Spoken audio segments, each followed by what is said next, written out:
All right, so last time we spoke was in the midst of the war. We're trying to make sense of it. Our mood wasn't the best. We were both upset by this war that we thought was a stupid, unnecessary war. And yet here we are now that there is an MOU. The war seems to have ended. I'd love to get your analysis on, now that the war has ended, what do you make of everything that happened? It's just such a bizarre few weeks, few months. The impact it's had on the economy. Maybe explain us as well the like, why didn't oil hit $200 a barrel like everyone was predicting and warning about? I'd love to get your thoughts on all these points. It's kind of a general overview of where you stand on things. Well, I don't know what we accomplished with the war, assuming it's actually over. Donald Trump seems to be saying that he could start it up whenever he feels like it. So I don't really know. There is no real deal when it comes to nuclear weapons. I don't really know to what extent there really was an actual risk there. But if there was one, I don't think it's been diffused in any way. In fact, I think that Donald Trump acknowledged that, Iran is free to enrich uranium and develop, nuclear, so long as it's for power use and not military use. So, but I mean, once you're doing it, I don't know how you really have a firewall there to separate it. The big accomplishment seems to be that the Strait of Hormuz is open, but it was open before the war. The only reason it got shut down is because we started the war. There's also a lot of information in that MOU about money going to Iran, about money that was sanctioned or tied up being returned to Iran, which I think is tens of billions of dollars. And also there's something about some $300 billion investment fund. I don't really know where that money is coming from or how it's going to be funded or to what extent. The Trump administration is saying, well, the money is not coming from the U.S. Well, where's it coming from then? I mean, I don't really know. But if Iran walks away from this with $300 billion, that seems like a big windfall. Now, Donald Trump said, well, we destroyed $1 trillion worth of stuff, so they're still losers. I don't know. I mean, we blew up a lot of their military stuff. It's hard to say what that stuff is actually worth. I doubt it's worth $300 billion.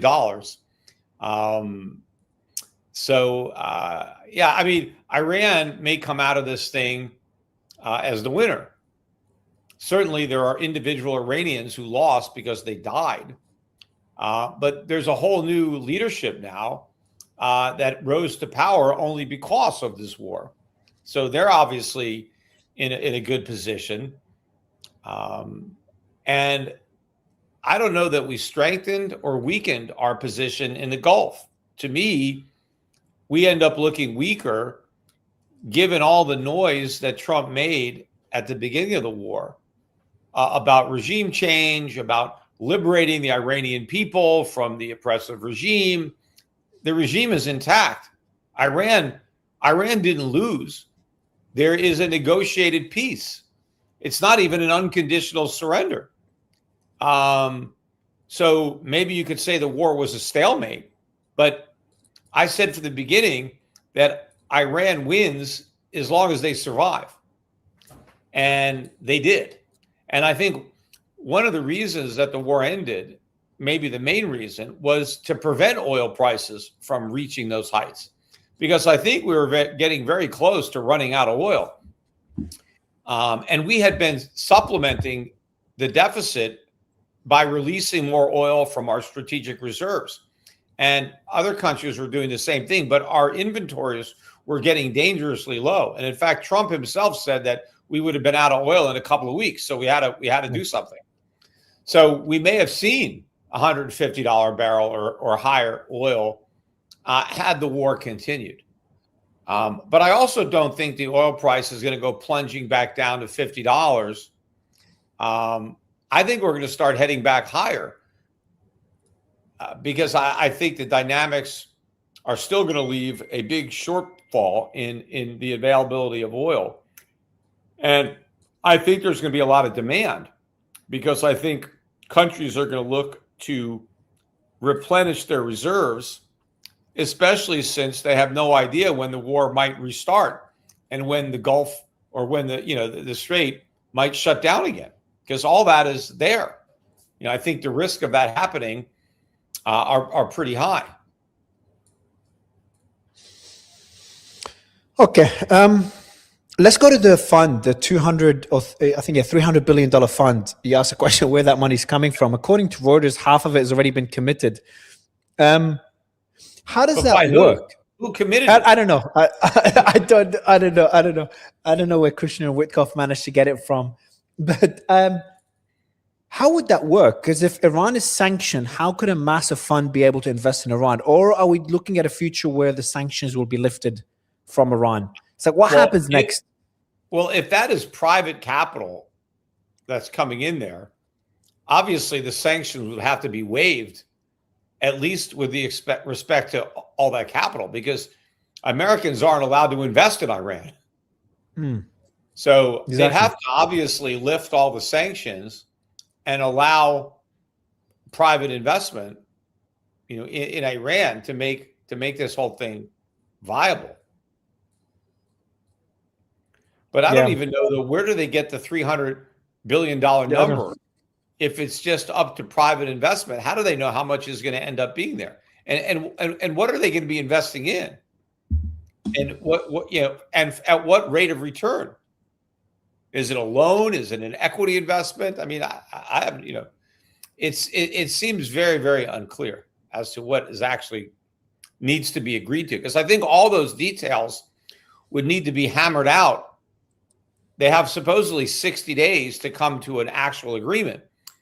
What they have now really is kind of a deal to work on a deal. Are you hopeful that this MOU would move forward into anything beyond an MOU? A lot of people are getting optimistic that we could see sanctions lifted, Iran giving up any nuclear ambitions that may have had, Iran being welcomed into the global economy. This is a massive shift in American and Gulf policy towards Iran. Do you think it's possible that we could see that, or are you more worried that we've just kicked the can down the road and we could see a return to conflict? Look, Trump has cried wolf so many times since this war started that, I don't really believe anything. And I'm not even sure how much in the MOU is binding on anybody, especially when Trump says that anytime he wants, he could just resume the bombing whenever. So it's like he doesn't even think it's particularly binding on him. And I'm sure when he says stuff like that, I don't think that goes over too well in Iran. You talked about something afterwards about why Trump ended the war, and you're talking about the strategic petroleum reserves, and he ended the war. When I was giving him credit, because I was very critical of the war, but I started giving him credit in the last few days for signing an MOU with such, to be honest, great terms for Iran, bad terms for Israel and any country that doesn't want to see Iran do well. And I'm like, for Trump to do that, it takes a lot, because that looks like a surrender document in a way. So I was praising him, and then some of my guests are like, Mario, I wouldn't praise him for the deal because he had no choice. Economically, if this war continued, we would have been facing economic catastrophes around the world. Is that true? How bad were things before the war ended? Well, I mean, I think oil prices were headed higher, and that's a problem. But look, I mean, Trump made a mistake by starting this war. So anything that ends it is correcting a mistake, which you should credit him for. Continuing the mistake is a bigger mistake. Now, given the political realities of the fact that he made a mistake to start the war, knowing that he's never going to acknowledge that it was a mistake, he had to find a way out. But knowing Trump, he had to find a way out to claim that it was a major victory. And so that's what he's going to do. There's no way that Trump's going to end the war without it being the greatest victory in the history of war. And so he's going to put that spin on it, regardless. Even if he's surrendering, even if Iran comes out on top, he's going to claim that it's a great win for America. And you just have to accept that that's what's going to happen. And knowing that, I would rather have Trump end the war, even if we lose, and he just has to pretend that we won. I'd rather have that than just keep on fighting it, and because the sooner we can end the mistake. Now, if we end up in a worse position after the war than we were before, yes, that's on Trump. That's because he foolishly went into this war without really thinking out the consequences.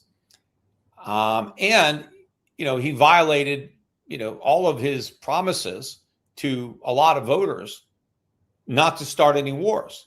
And he looks very hypocritical, especially in his criticism of prior presidents for starting wars. And he tries to claim, well, I didn't start this war. This war's been going on for 50 years. And that's all a bunch of nonsense. And if that was the case, why didn't he campaign on that? Why didn't he campaign, hey, Iran's been at war with us for 50 years. I'm going to end it by starting to bomb them. He didn't run on a campaign of elect me to go bomb Iran. In fact, a lot of people were worried that if Harris was elected, she might have bombed Iran. And the idea was, let's vote for Trump because he won't do that.